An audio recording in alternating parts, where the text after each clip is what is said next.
ejo rero Masadi Buros abasohoye message itunguranye ati ngewe rero namaze kuganira na perezida wa Repubulika y'u Rwanda Paul Kagame. Hari byo ruzi yewe nongeye kuganira nanone na Tshisekedi. Bya bintu birakomeje ndetse ariko binameze na neza. Kubera iki ataba ibyo abivuze kugira ngo ahoshe umwuka Kayikwamba yaramaze gutera wo kubona ko ibintu ari kubisubiza hasi? Iyo si Amerika. Ntabwo igize yihohora. Iyo si Amerika ntabwo yihohora, yo iri muri gahunda zayo kandi ibyo bari gukora byose birajyana n'igihe.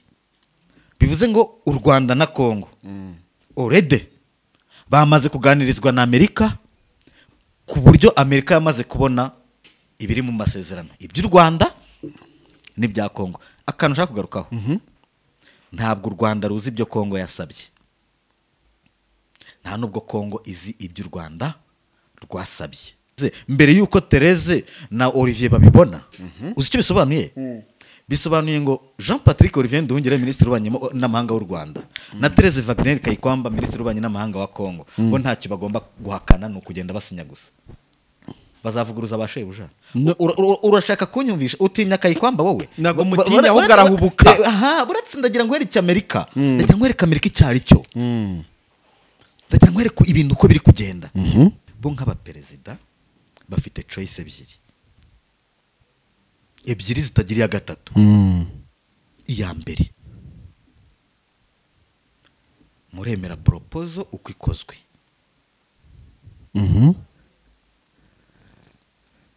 Iya kabiri, cyangwa murayanga.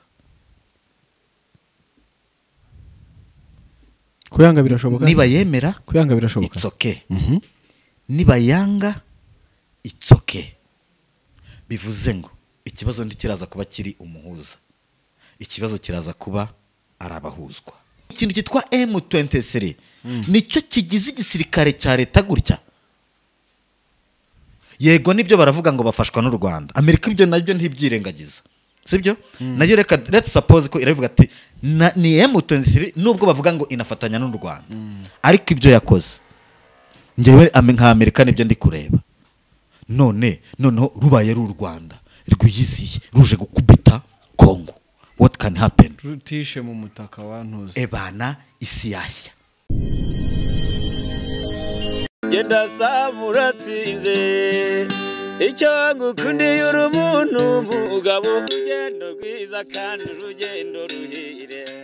Promosiyo y'urukundo, gura ikibanza cya $1,950 i Bugesera Kababuye mu miturire. Hamagara 0783 93 793. Marshal Real Estate iduhaye Saint Valentin. Ndabasuhuje kandi mbahaye ikaze abantu badukurikiye bari mu bice bitandukanye, abari mu Rwanda ndetse n'abari hanze y'u Rwanda. Turagarutse nitwa Gakire Sam, ndi kumwe na mugenzi wanjye Robert Sympathique. Waramutse cyangwa wiriwe? Meze neza.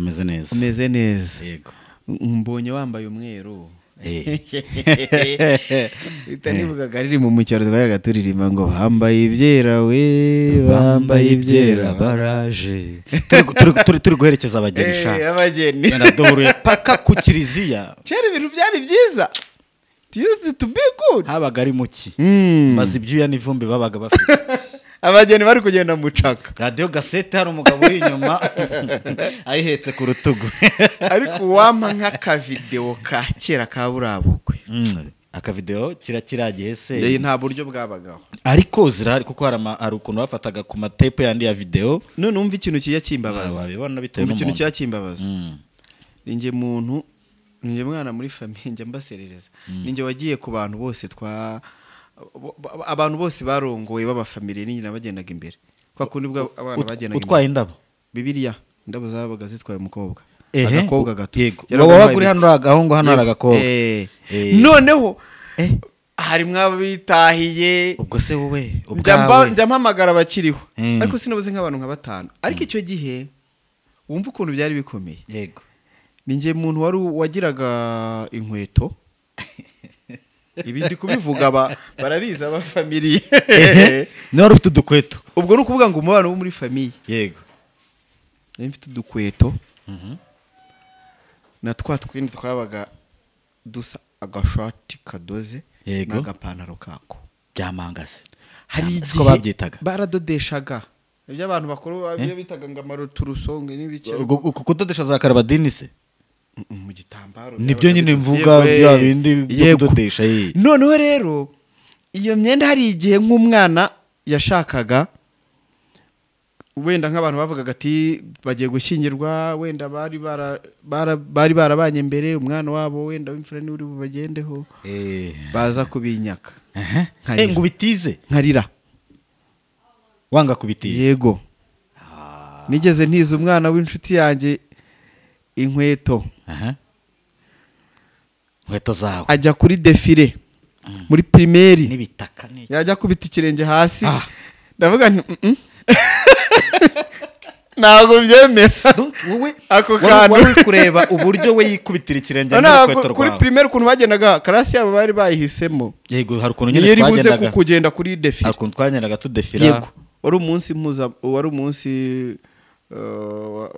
uriya munsi w'umunyafurika umwana w'umunyafurika yego ndabyibuka ko twaradefiraga yego yari umushuti wanjye arambwira ati ntize ku dukweto dore ishuri ryacu rizagira kandi ndavuga ntibitwaye iki se uretse ko iyo myaka nyine urumva wari wifitemo n'akantu k'agasirimu ariko njyewe ndabyibuka kwambara inkweto byari kizira n'igihe wazambaraga ugakubitwa kuri pirimeri yego umva nkubwire kuri pirimeri ubwo turi kuvuga mu cyaro abantu mutaza kuvuga ngo imiri abantu babizi aho wese byambwiraga hari muri segonderi oya hari muri pirimeri yego kuri pirimeri yego umwana wabaga ufite inkweto abandi ntago bamutoraga bari gukina akarere oya ubwo wabaga uri mu kato uratuvuna wabaga uri mu kato kutwicira twangiza wavuze kuzambara mu ishuri ugasanga uzambara uri nk'abenyine cyangwa muri babiri kuvuga ngo yaje kwirata twe wazisubizagayo kuza ubwo agomba kuba muri uniforme mwese mwambaye ibisa mwambaye ibirenge uri kubyumva nuko ibintu byabaga bimeze kuko warazizana ugasanga uri umwe muri babiri ugasanga abandi bana baririrwa bakurangarira nyine kiriya gihe nyine ariko nta no wabirenganya urumva n'abari bafite ubushobozi bari ibitambo by'abadafite ubushobozi yego wabaga uzifite iwanyu uzifite ariko utazambara ngo bakwemerere ibaze kubona ikigo cyose cya pirimeri kuturenge hari nk'igihe njya ndeba nk'abakobwa twigaraga nkabona bavuyemo abakobwa beza bavuyemo bambara high heels za nkweto z'abakobwa ndende ngahita ntekereza inzara ngahita ntekereza n'imisozi yazamukaga n'ibirenge hari n'abatazifite ahubwo inzara ziba zimeze zite bashyirishijemo izindi sasa niyo gahunda iby'inzara se wabitekerezaho ukambwire nyine urumva nicyo gituma nyine nacyo tuba tuvuga nyine nk'uru Rwanda abantu bose buri wese yumva yarukinisha akaruvuga uko ashaka ubwo uko turi kuvuga ibi ngibi ni nako n'amavunja yabaga amereye n'aba bantu niko imbaraga zabaga zimereye n'aba bantu n'inda mu myenda niko inda mu myenda zabaga zimereye n'aba bantu niko abantu bararaga ku bijwangara ariko niwicara ibyo bintu ukamenya ko nta gihari uzavuga ngo byagiye he ubyibuke umuntu muri ibyo byara ahantu wagendaga metero 5 utarabona inzu ya nyakatsi hari hake umwana ashobora kujya ku ishuri mu gitondo akageraho saa 4 urabyibuka bamuhanduye amavunja yego bagashyiramo n'igisogororo bana ubwo ngubwo byabaga bibujijwe gukoza ikirenge cyawe mu byatsi byabaga bibujijwe ubwo hari n'abandi babaga bafite amano yarazamutse amajanja ari yakora hasi gusa kubera kuneneka agenda nk'intore kubera kuneneka uri kubyumva ajanjagiye ubu rero wa mugabo we abantu bavuye kure reka tujye yo buriya uri kubona abaturage bo mu cyaro buriya abantu benshi bagiye babibona muri campaign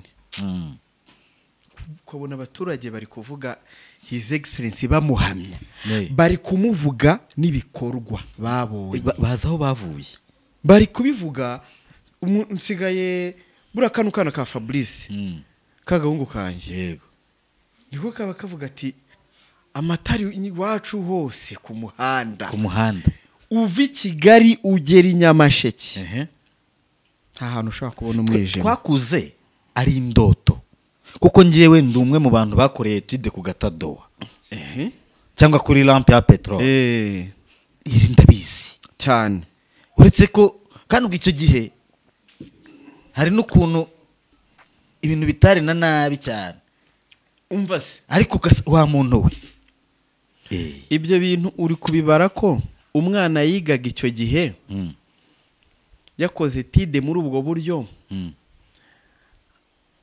ari bujye gutashya yego ari bujye kuvoma yego ari bujye kwahira yego ari bujye kuragira ihene akaniga ari bujye no kuzana ibyo kurya ku isambu akanatsinda akanatsinda ibyo bintu byose akanakina akaba azi gukina yego akaba azi gutera amasiporo yego akabaririmba no muri korari yego ibintu byose ukabihuza azi no kubaka runonka azi kuzo izo mpano abantu bahuraga ryari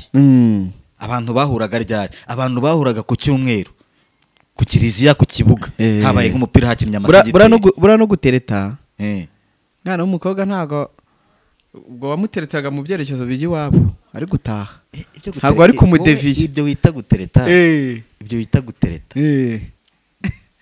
kwari ukujya kureba umwana iwabo mugahurira ku irembo mugahagarara ku irembo uri kubyumva yagupfa agasoni mukajya mu rugo nta telefone ari umuntu wari uri kunsetsa w'umusaza ngo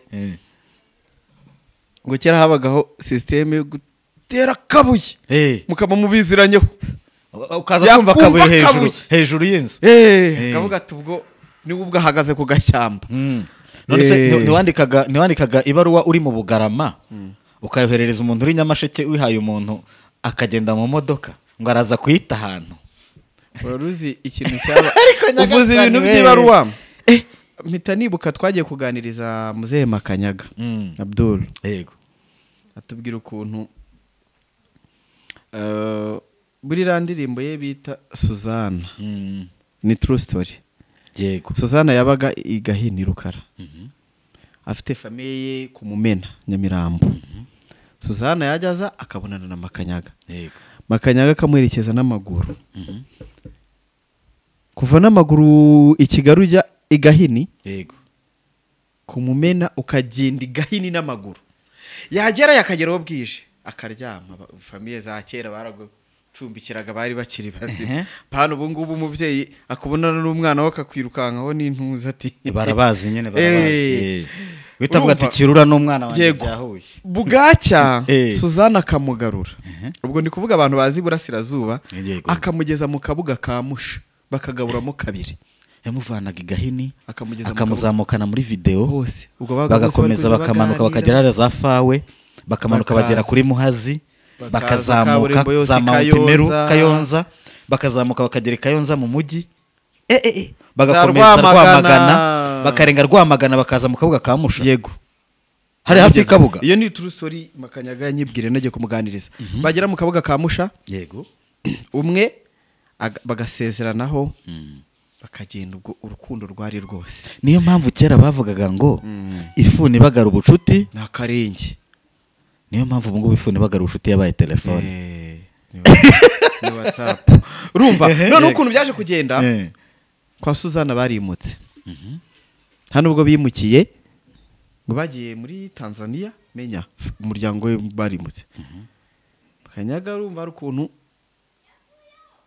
wabaguze umuntu uzi wa muntu cyangwa ujya ahantu amabarura bizi bagati runaka azajyayo nzamuha ibaruwa munshyirire abantu bazumva iyo ndirimbo Suzana bazabyumva mu byose agahinda kera karirimbye yanditse ibaruwa ya mbere iragenda ko atansubije biranga iya kabiri ajyayo kandi ntiyabaga nazi ko yashyitse yabaga azi ko iyo baruwa yashyitse aravuga kubera iki Suzana yaranyanze se agiyeyo baramubwira ati barimutse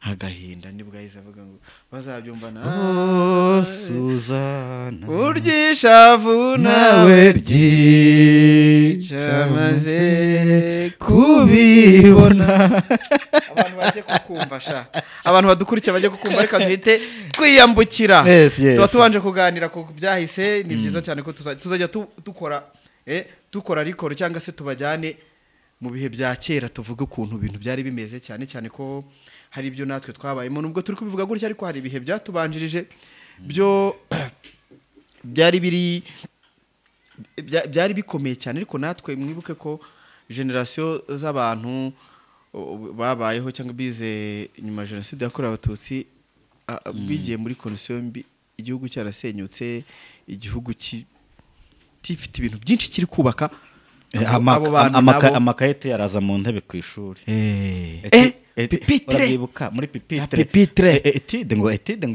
wageze mu rugo urigira kuki twashyikaga ryari ugira mu rugo amasomo yarangizaga twayakwikinira akarere bamwe bajyaga kwahirira inka abandi bari buze kujya kwahirira inka no gutashya umwana wa kera yaryaga yatashye yavomye yihorere amashuri yabaga ku birometero bingahe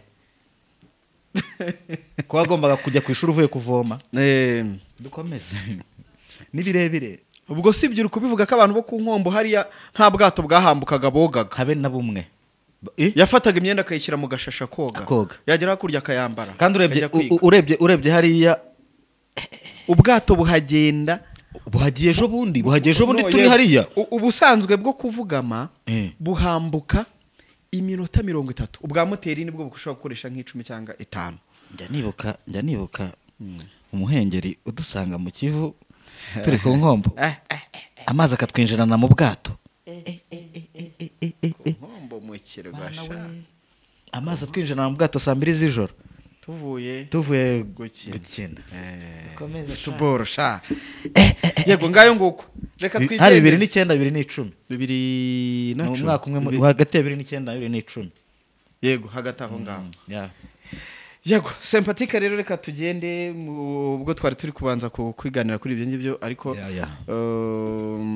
Repubulika Iharanira Demokarasi ya Kongo n'u Rwanda byari biri muri ngira ngo hari harimo ibyo twita ngo ongoing process hari ongoing process yo kureba uburyo u Rwanda na Kongo bagirana ibihe byiza ngira ngo umunsi w'ejo rero nibwo twaturi kuvuga ngo kayikwamba ibintu byose bisubije urudubi nibwo twaturi ngo bisubije urudubi n'iryo joro Masadi Bulos ahita sohora message ivuga ko bigeze ari naho nari nakubwire ngo kayikwamba akunda kugenda orsige akavuga ibihabanye n'ibyo bamubajijeho biriya byose yavuze ubundi general biriya byose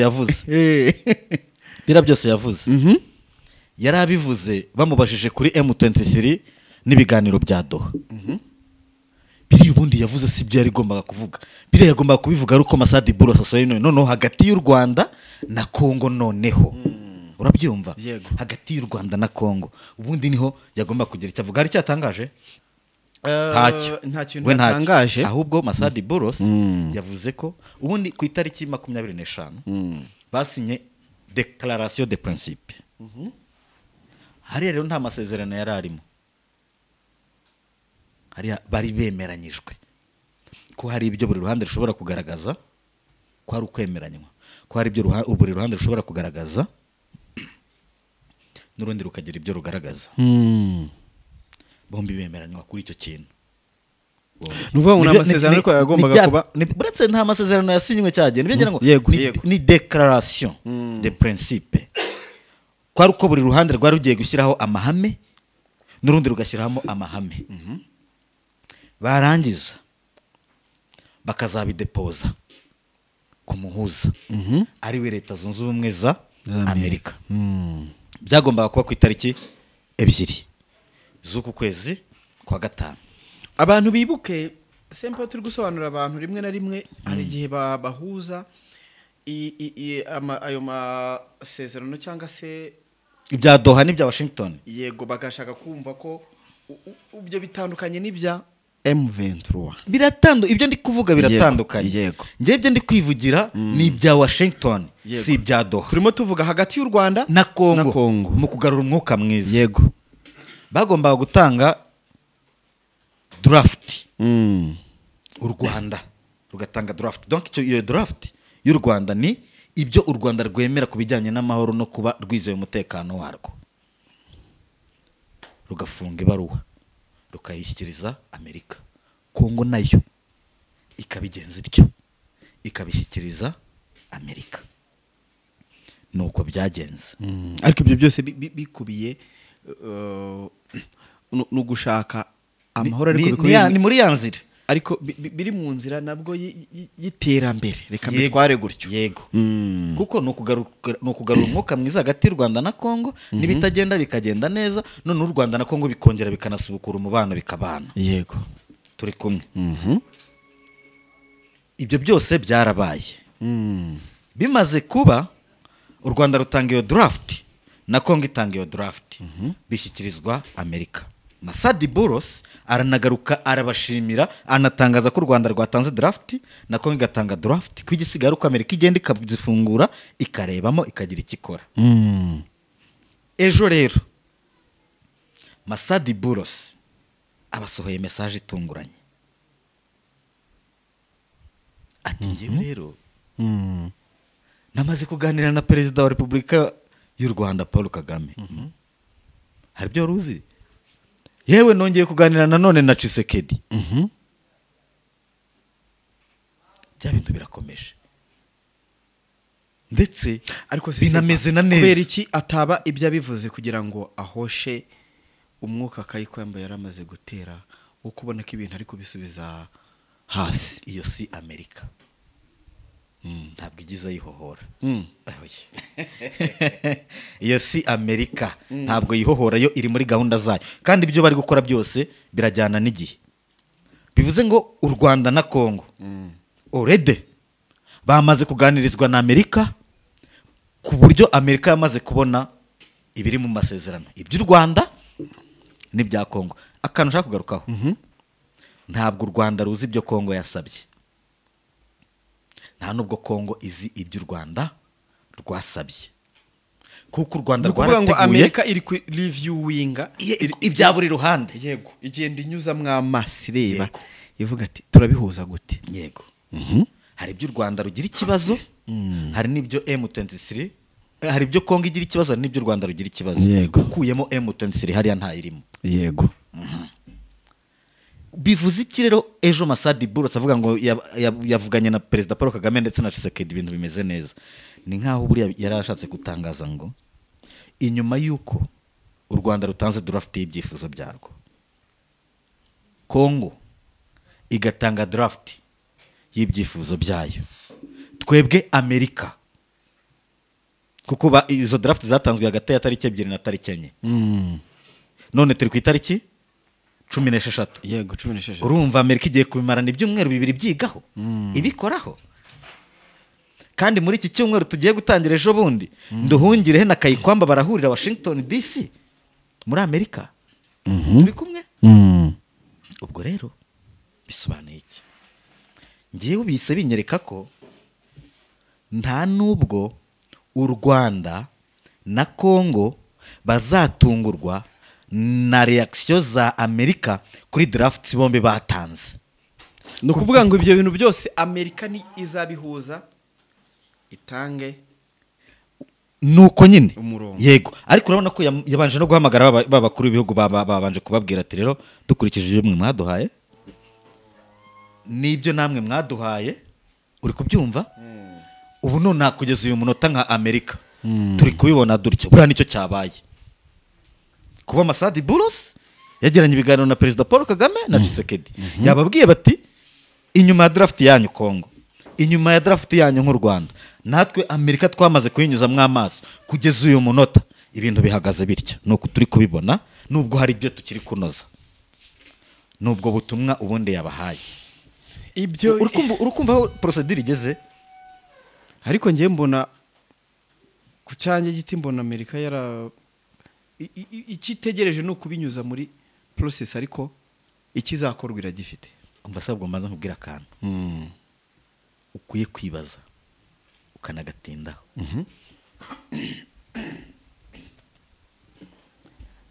Ba Minisitiri w'Ububanyi n'Amahanga Jean Patrick Olivier Nduhungirehe na Wagner Therese Kayikwamba nibo batanze drafts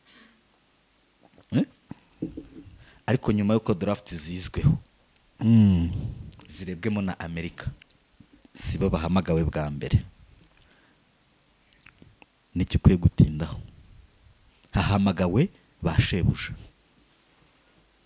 hano niho ruzingiye.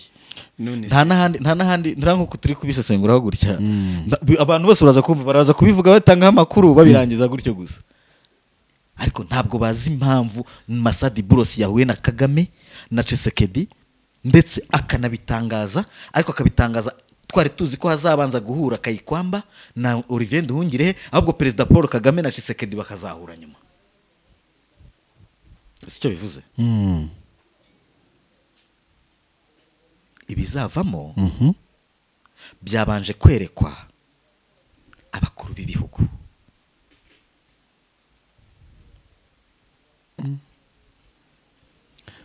wabyumvise none ibi ngibi mu gihe bitari byatangazwa ibyo bizavamo tega amatwi wumve se nyine nicyo nshaka kubwira abantu njyewe nshaka kwibwira abantu njyewe mfite ubwoba wagina kuko arahubuka umva nkwibwirire wowe umva nkubwira akantu sindi kukubwira ko Amerika ibanje ikazana shebuja wa Patrick Nduhungirehe ikanazana shebuja wa Kayikwamba bakabanza bakabereka aho ibintu bigeze mbere yuko Therese na Olivier babibona uzi icyo bisobanuye bisobanuye ngo Jean Patrick Olivier Nduhungirehe minisitiri w'ububanyi n'amahanga w'u Rwanda na Therese Wagner Kayikwamba minisitiri w'ububanyi n'amahanga wa Kongo bo ntacyo bagomba guhakana no kugenda basinya gusa bazavuguruza abashebuja urashaka kunyumvisha utinya Kayikwamba wowe nago mutinya ahubwo arahubuka buratse ndagira ngo hereke Amerika ndagira ngo hereke Amerika icyari cyo ndagira ngo hereke ibintu uko biri kugenda ntabwo ibintu bigenewe ibihugu kubera ko bari kujya muri ziriya deal za buri kanya bajya kubidilinga n'abashinzwe diplomasi n'abakuru ba diplomasi muri ibyo bihugu bivuze ngo ni ba minisitiri w'ububanyi n'amahanga w'u Rwanda na Kongo ariko ni gute draft batanze ari proposal ni gute ibyo Amerika ikusanyije atari bibyeretse bwa mbere uzi impamvu nuko bo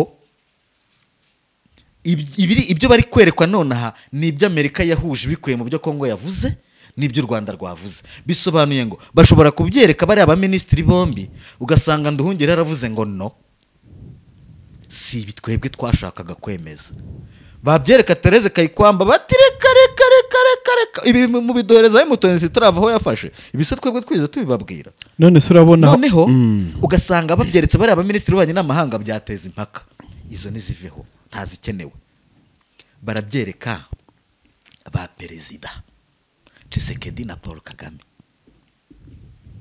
bo umuhuza ninde ni Amerika bo nk'abaperezida n'abaperezida b'ibihugu byabo bo nk'abaperezida bafite choice ebyiri zitagira iya gatatu iya mbere muremera proposal uko ikozwe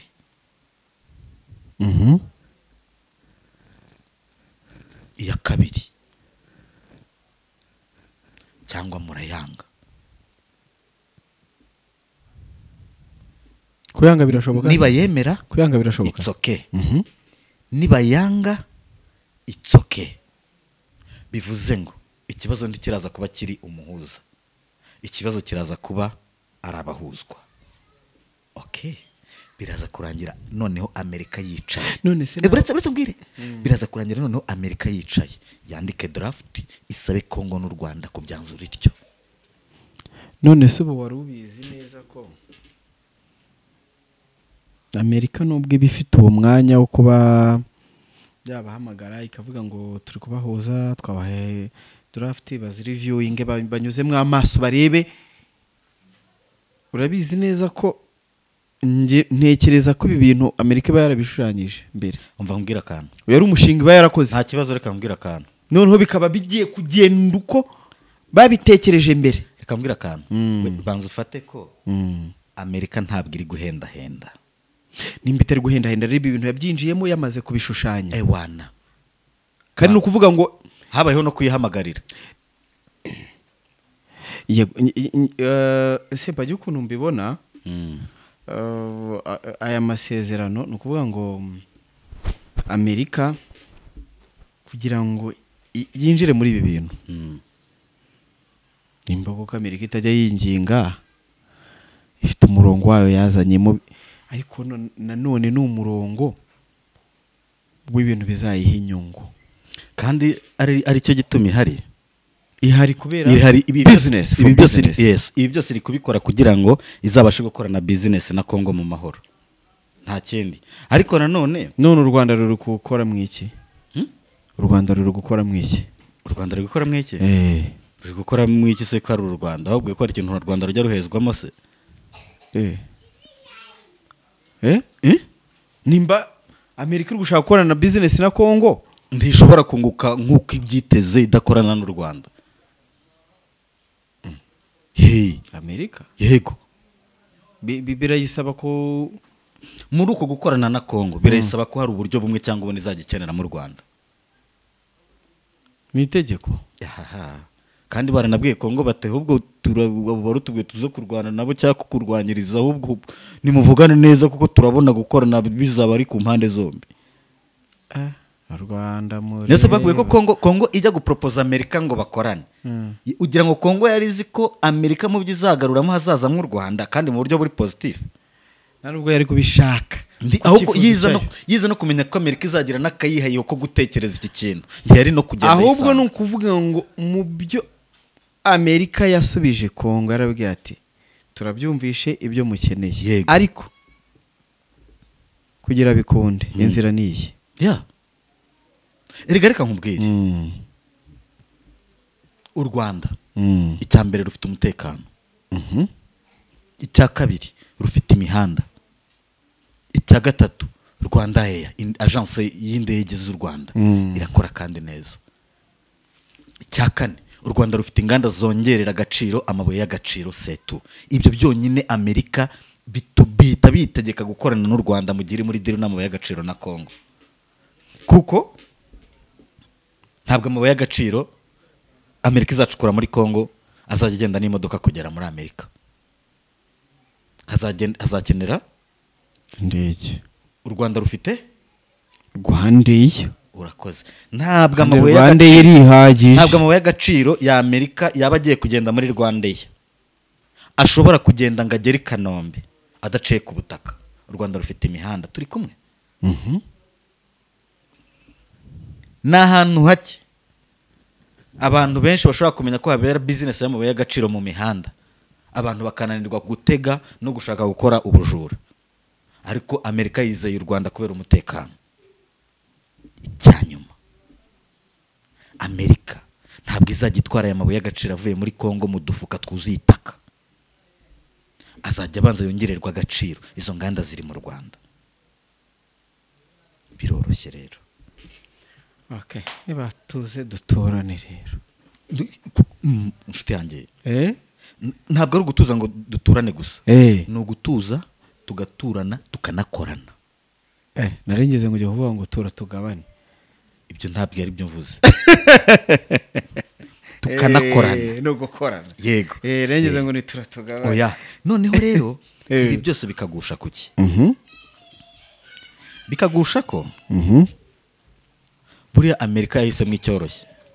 Kwifatira u Rwanda na Kongo ikajyana Kongo nayo mutensiri idoha. Hari Amerika yahisemo ibyoroshye.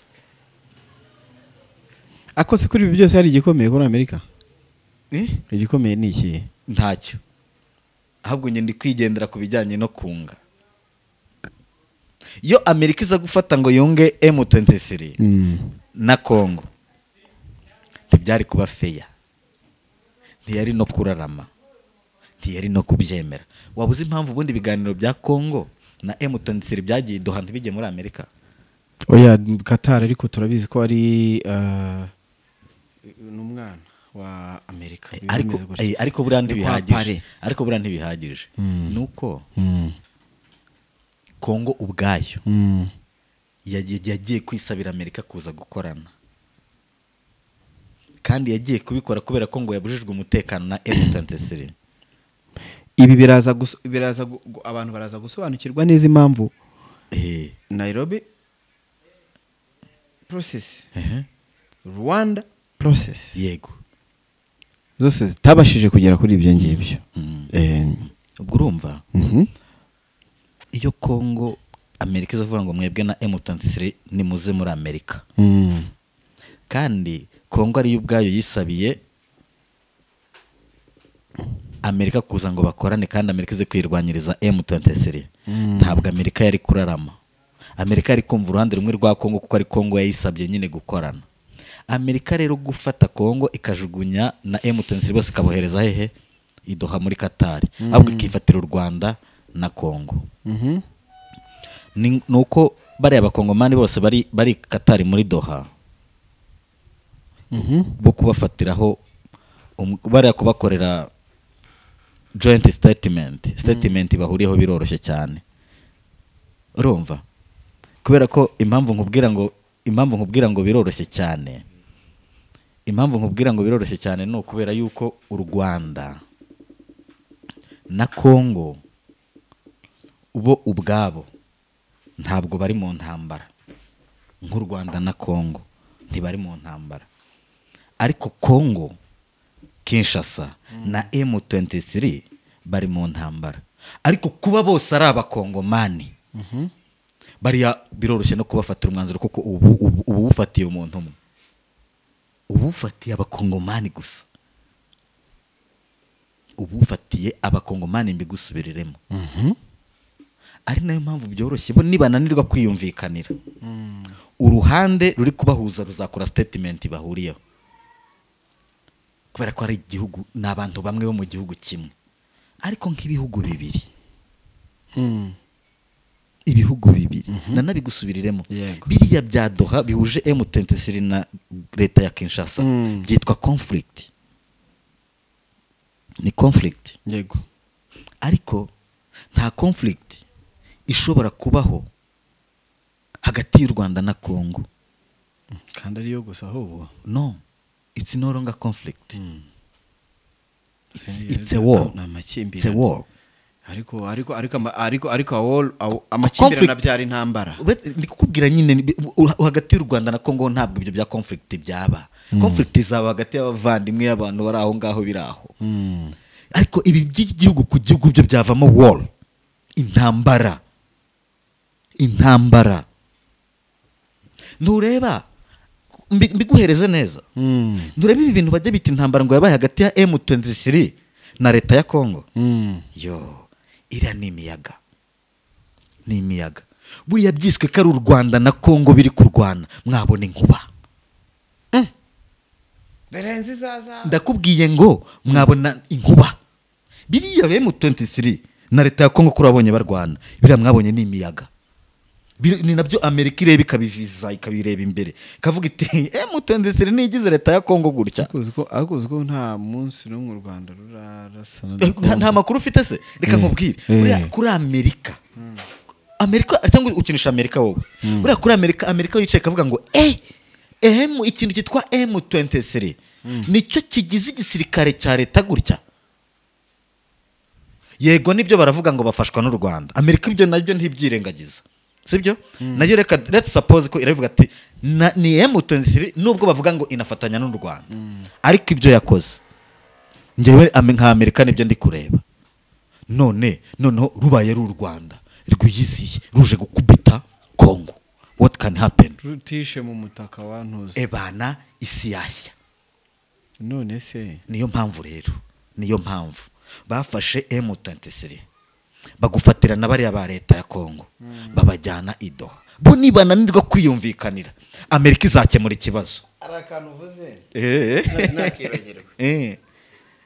Nimba koko perezida w'u Burundi nyene cubahiro, niko babivuga. Yego. Evariste Ndayishimiye general, yego, ajya avuga ngo ingabo z'u Rwanda nubwo zakomera ute, yego, ago zarushize, bagahindukira kongeraho M23 ifashwa n'u Rwanda, yego, akaba yarajyanye za ngabo ze zimeze ute zikomeye, yego, muri Kongo zigakubitwa na M23, yego, byabazwa akavuga ngo babibaze Kongo Tshisekedi. w'umusada yari yatanze arawufite. yego Yaba yarakoze amakosa, ariko nanone ku rundi ruhande speech ye yayivugiye mu rusengero, yavuze ko ari ingabo zo mu ijuru yavugaga. ingabo zo mu ijuru, ntabwo yavuze FDNB, yavuze ingabo zo mu ijuru, yavuze ingabo zo mu ijuru. kandi njye ndamwumva, kandi ingabo zo mu ijuru zo zirakomeye, ndamwumva kuko nizo afite ingabo zo mu ijuru.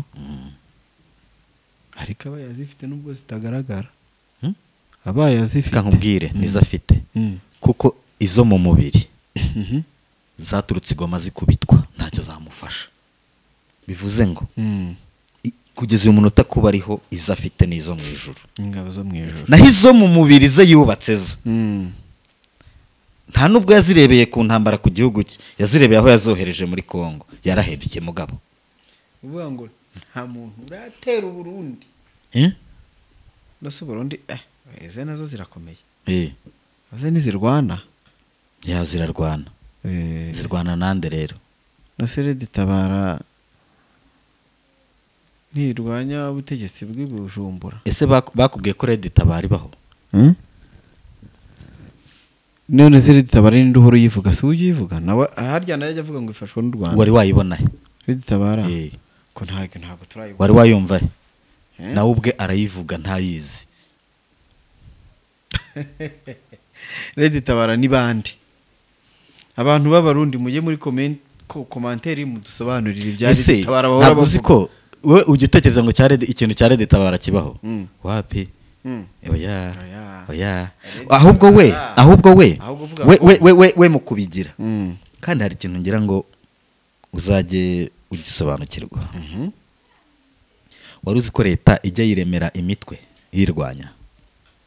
udahari se? uretse ngenda ndashaka kuguhereza amakuru ndetse iyo mitwe ikanatangazwa. leta ikayiremera kugira ngo uzi icyo bigamije. hashobora kuba hari nk'umutwe umwe wazengereje leta. uwo mutwe umwe wamara kuzengereza leta, leta igashaka kuwuca intege. uzi uburyo leta iwucamwe intege? ikereya indi mitwe.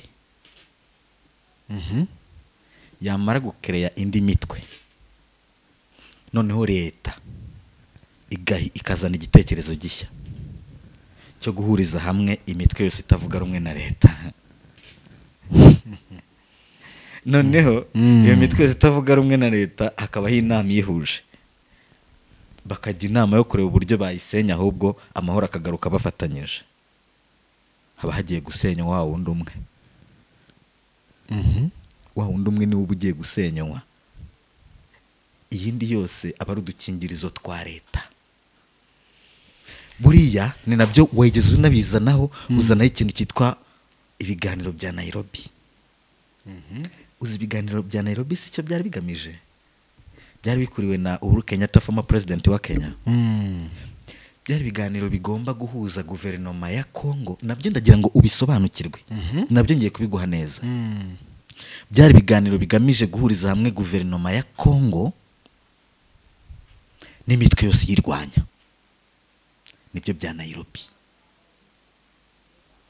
ni nawe na Kayikwambe ejo bundi avuga, yabigarutse ati iriya process ya Nairobi niyo twebwe tukiriho. kandi wibuke, ubu umutwe uhari nonaha urembeje Kongo ni M23. ya yindi yose ya za mayimayi niyo bakusanyije ivamo wazalendo. turi kumwe? none Kongo yo iri kuvuga ngo M23, turongera tugaruke kuri processes za Nairobi. M23 n'indi mitwe ngo itavuga rumwe na leta bamaze kwigirira wazalendo igende ihurire na M23 mu biganiro na guverinoma ya Kongo. hehe? Nairobi. turi kumwe? kandi iyo mitwe yose nk'uko maze kubikubwira yamaze kuba udukingirizo, usigaye ni M23 gusa. ubwo barashaka gusenya M23 bayisenyeye Nairobi, nubwo bitazaba hari inzozi, babigendeye babitwariye muri ubwo buryo bwose maze kugusobanurira. noneho ibiganiro bya Rwanda warabyumvaga? kwa Lorenko. Aha. Ibiganiro byo kwa Joao Gonçalves Lourenço Emmanuel byo byari byo guhuza no gukemura umwuka mubi wari hagati y'u Rwanda na Kongo. Uri kunyumva neza cyane?